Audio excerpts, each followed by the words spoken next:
I'm holding this old paper from 2008 titled "Why Psychiatry Can't Afford to Be Neurophobic." This is a paper by Ed Bulmore, Paul Fletcher, and Peter Jones from Cambridge. And it tries to explain how neuroscience could be a good, important explanation for understanding mental disorders. And I think that we have advanced pretty much since then, and we can actually see that psychiatrists are not neurophobic. The RDoc, for example, is an initiative of the NIMH, which actually heavily assumes that mental disorders could be explained using findings from neuroscience at all levels, from gene molecular level to whole brain organization. And but actually I think that we should take a step further and be aware that we cannot afford to be not neurophobic, but we cannot afford to be afraid of complex system formulations and approach, because if we think about it, it all boils down to the fact that the brain is a physical system and it's a complex system, meaning that it is built from many units in interaction, and this interaction is non-linear, meaning that the system as a whole operates at some kind of balance, delicate, optimum balance between unstable, stable, and more stable achievements of the system. And actually I think that the psychiatrist of the future will not be able to ignore the fact that he will have to become expert in complex systems, physics of complex systems. And how is this related to the clinical experience or to clinical phenomenology? We will need to bridge this gap, which seems as a huge gap, between brain systems, brain complex systems, and the suffering of the patients, complaints of the patients. Trying to decipher this problem for more than 20 years, I think we can be optimistic and begin initial preliminary, very preliminary speculative formulations for such bridge between brain function and phenomenology. Because if we generally look at the brain, we see first and most important recently findings about connectomics and connectons. The brain is a connectivity system, and this connectivity is optimal balance between disconnection and overconnection.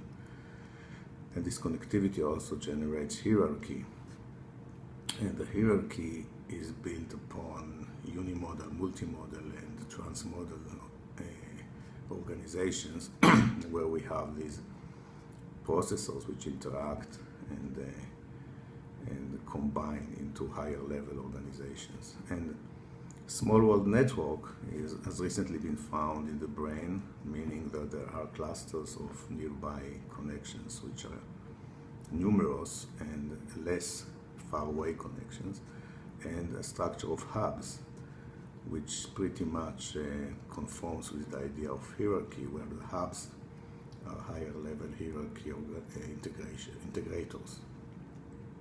So we have the connectivity development and the organization of the brain, the small world network. We also know about plasticity. The brain is adaptable, it's plastic.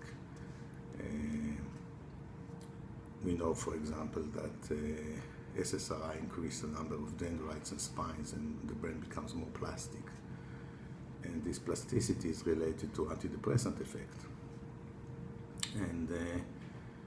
And plasticity also is responsible for increasing sets of connections between units and between neurons and creating neural ensembles, which have been related to memory. So memory is related also to plasticity, and specific plasticity can explain how information can be encoded in the brain. So, and we know that the brain can represent the outer experience, the outer world, and this is incorporated probably in a network structure, a basic network structure. Recently, the default mode network has been found, which is a rest network, which probably can actually incorporate internal representations, information, memories, experiences. So experiences and internal representations could be also attributed to plasticity and neural network ensembles, which are encoding the experience that we have. And the entire brain, the plastic system, is adaptable, so we know that changes in the environment need to be confronted with adaptivity, and this plasticity is probably related to this adaptivity. So when we come now to begin and formulate clinical phenomenology, there are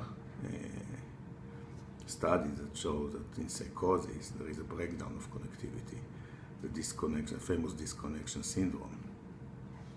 So disconnection could relate to fragmented experience as we see in psychosis.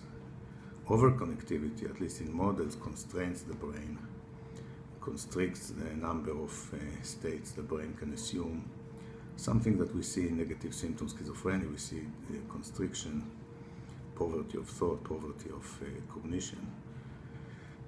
In adaptability, plasticity, we know that, we have mentioned already that plasticity is related to antidepressant effect, and we know that reduced spines and dendrites and atrophy is related to depression. So mood could now be translated into disturbances of plasticity in the brain. As for internal representations, we know from psychologists that internal representations are important for our style of reacting in a psychosocial setting. And actually, personality disorders are non-adaptive behaviors and reactions, and this could be related to maladaptive or malfunctioning or immature resting state networks.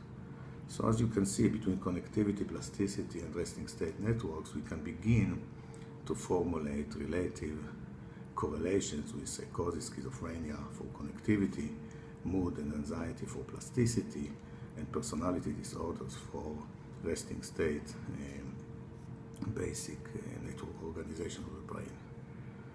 So I think in the future the psychiatrist will have to master also knowledge about complex systems, specifically related to connectivity, plasticity, and incorporation of information within network systems by strengthening of connections.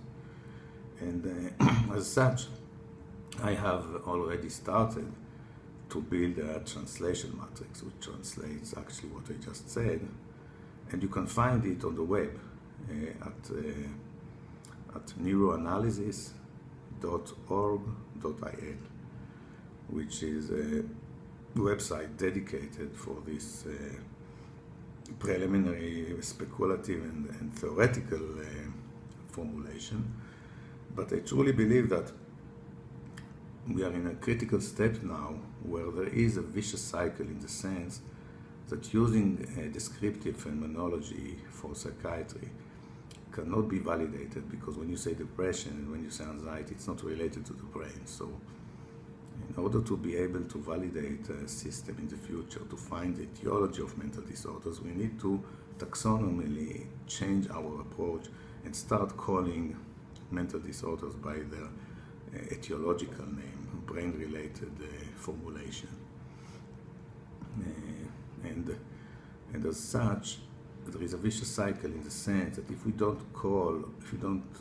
taxonomically call mental disorders as brain disorders, we will never be able to relate to them as brain disorders, and we will never actually validate. We will not do the experiments needed to validate, to say that a psychotic patient has disconnection dynamics, so now we are going to go to the scanner, to the brain, and show that it is valid.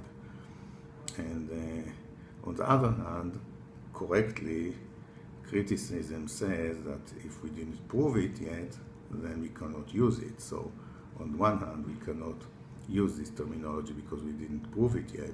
On the other hand, we will never prove it if we will not use it. So there is a vicious cycle that impeds us from advancing beyond the descriptive system of mental disorders into an etiologically based, brain-related system. So I suggest that we start calling things by their correct name, as says an ancient Chinese saying, wisdom begins by calling things by their correct name. So I suggest we start formulating mental disorders as brain disorders. And for that, the website titled neuroanalysis, just like psychoanalysis, but neuroanalysis.org.il. When you open this website, you go to clinical brain profiling. The translation matrix, or this diagnostic system that I'm suggesting, is called clinical brain profiling, meaning clinical, related to the brain. Profiling is the set of disturbances related to mental disorders. And there you find the page where you can enter the signs and symptoms of your patient, and by pressing the button, scroll down and pressing the button, clinical brain profiling, you get a vector with entries, and each entry describes a disturbance possibly or hypothetically characterizing this specific patient that you have just assessed. This is a brain-related formulation, and it's also personalized medicine because it's really specific to that specific patient. The power of this diagnosis is that it is testable. It is actually formulated in a testable prediction manner. You can also find publications. The recent publication is titled Globalopathies, meaning that these disturbances are probably global brain disturbances. And you find detailed explanation of how mental phenomena can arise from global brain disturbances. So I encourage you to go to this website. We are creating a group of neuroanalysts, psychiatrists who will use this new approach. And in this group, we can develop further this approach, this new approach, etiological approach to mental disorders. And of course, this is only an initial preliminary speculative phase, but hopefully it can develop and gradually become validated and revolutionize psychiatry by actually describing and finding and validating the causes of mental disorders. So I encourage you to go to the website and meet at that group at neuroanalysis.org.il.